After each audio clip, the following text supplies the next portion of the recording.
Hi friends, good evening. காலை வேலை முடிச்சுட்டு வந்தாச்சு. வந்துட்டு வரத்துக்கே 4 மணி ஆயிடுச்சு. வந்து ஒரு டீ குடிச்சிட்டு ரிலாக்ஸ் பண்ணிவிட்டு அதுக்கப்புறம் சமைக்க ஆரம்பிச்சிட்டேன். என்ன சமைக்கிறதுன்னு தெரில. ஏன்னா வெஜிடேரியன் செய்கிறதுங்கிறது ரொம்ப பெரிய கஷ்டம். நான்வெஜ்னா கூட எதையோ எடுத்து போட்டு செஞ்சிடலாம். ஆனால் வெஜிடேரியன் ரொம்ப கஷ்டம். சரி, இருக்கிறத வச்சு நைட் பொழுது ஓட்டுமேன்னு சொல்லிட்டு ஆரம்பித்தாச்சு. எப்போதும் பார்த்தீங்கன்னா சுட சுட போதும் போல் சோறு, அதுக்கப்புறம் கத்திரிக்காய் கேரட்லாம் போட்டு ஒரு சாம்பார் மாதிரி வச்சு விட்றலாம் அப்படின்னு சொல்லிட்டு அது ஒரு சாம்பார் மாதிரி வச்சாச்சு. இது என்னன்னு பார்த்தீங்கன்னா கத்திரிக்காய் கடலைக்கறி, கொண்டக்கடலையும் கத்திரிக்காயும் போட்டு தேங்காய்லாம் அரைச்சி ஊற்றி ஒரு கிரேவி மாதிரியும் இருக்கும், தொட்டுக்க மாதிரியும் இருக்கும். நான் வச்சுட்டேன் ஆல்ரெடி. எனக்கு மட்டும்தான் நான் சாப்பாடு போட்டுட்ருக்கேன். இது பார்த்திங்கன்னா அப்பளமும் கொத்தரங்காய் வத்தலும்.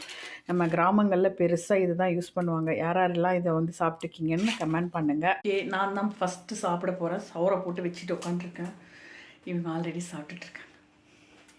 Good night. நாளை வீடியோவில் பார்க்கலாம். பாய்.